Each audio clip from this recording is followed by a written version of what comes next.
Hi friends, welcome to my channel. ಇವತ್ತು ನಾನು white ಚಿತ್ರಾನ್ನ ಮಾಡ್ತಾಯಿದ್ದೀನಿ. ಅದನ್ನು ಹೇಗೆ ಮಾಡೋದಂತ ತೋರಿಸ್ತೀನಿ ಬನ್ನಿ.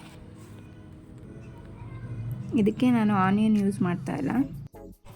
ಒಂದು ಬಾಣಲಿ ತೊಗೊಳ್ಳಿ, ಅದಕ್ಕೆ 4 ಟೇಬಲ್ ಸ್ಪೂನ್ ಎಣ್ಣೆ ಹಾಕ್ಕೊಳ್ಳಿ. ಅದಕ್ಕೆ ಸಾಸಿವೆ ಹಾಕಿ, ನೆಕ್ಸ್ಟು ಜೀರಿಗೆ ಆ್ಯಡ್ ಮಾಡಿ, ನೆಕ್ಸ್ಟು ಉದ್ದಿನಬೇಳೆ, ಕಡಲೆಬೇಳೆ ಎರಡನ್ನು ಹಾಕಿ ಚೆನ್ನಾಗಿ ಫ್ರೈ ಮಾಡಿ. ನೆಕ್ಸ್ಟು ಕಡಲೆ ಬೀಜ ಆ್ಯಡ್ ಮಾಡಿ ಫ್ರೈ ಮಾಡಿ. ಕಡಲೆ ಬೀಜ ಚೆನ್ನಾಗಿ ಫ್ರೈ ಆಗಲಿ. ನೆಕ್ಸ್ಟು ಗೋಡಂಬಿ ಆ್ಯಡ್ ಮಾಡ್ಕೊಳ್ಳಿ. ಗೋಡಂಬಿನ ಚೆನ್ನಾಗಿ ಎಣ್ಣೆಯಲ್ಲಿ ಫ್ರೈ ಮಾಡಿ.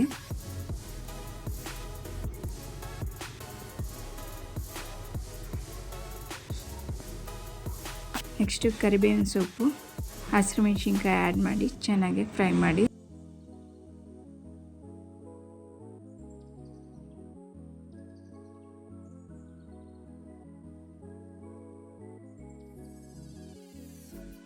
ಇದೆಲ್ಲ ಚೆನ್ನಾಗಿ ಫ್ರೈ ಆದಮೇಲೆ ತುರಿದಿರೋ ಕಾಯಿ ತುರಿ ಆ್ಯಡ್ ಮಾಡ್ಕೊಳ್ಳಿ.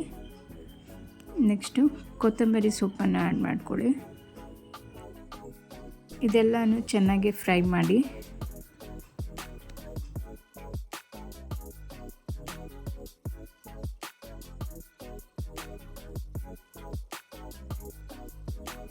ಇದೆಲ್ಲ ಚೆನ್ನಾಗಿ ಫ್ರೈ ಆದಮೇಲೆ ರುಚಿಗೆ ಎಷ್ಟು ಬೇಕೋ ಅಷ್ಟು ಉಪ್ಪು ಆ್ಯಡ್ ಮಾಡ್ಕೊಳ್ಳಿ. ನೀವು ರೈಸ್ ಕ್ವಾಂಟಿಟಿ ನೋಡಿಕೊಂಡು ಉಪ್ಪು ಹಾಕ್ಕೊಳ್ಳಿ.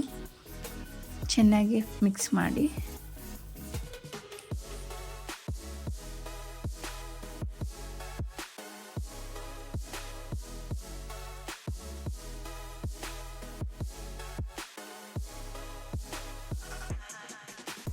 ಗೊಜ್ಜು ರೆಡಿಯಾಗಿದೆ. ಇದನ್ನು ಅನ್ನಕ್ಕೆ ಮಿಕ್ಸ್ ಮಾಡಿದ್ಮೇಲೆ ಹೇಗಿದೆ ಅಂತ ತೋರಿಸ್ತೀನಿ. ಇದಕ್ಕೆ ನಿಂಬೆಹಣ್ಣು ರಸ ಆ್ಯಡ್ ಮಾಡಿ ಮಿಕ್ಸ್ ಮಾಡಿ. ಇದರಿಂದ ಬಿಳಿ ಚಿತ್ರಾನ್ನ ರೆಡಿ ಇರುತ್ತೆ. ಫ್ರೆಂಡ್ಸ್, ಈ ರೆಸಿಪಿ ನಿಮಗೆ ಇಷ್ಟ ಆಗಿದರೆ ಪ್ಲೀಸ್ ಲೈಕ್ ಮಾಡಿ, ಕಮೆಂಟ್ ಮಾಡಿ, ಶೇರ್ ಮಾಡಿ. Thank you for watching.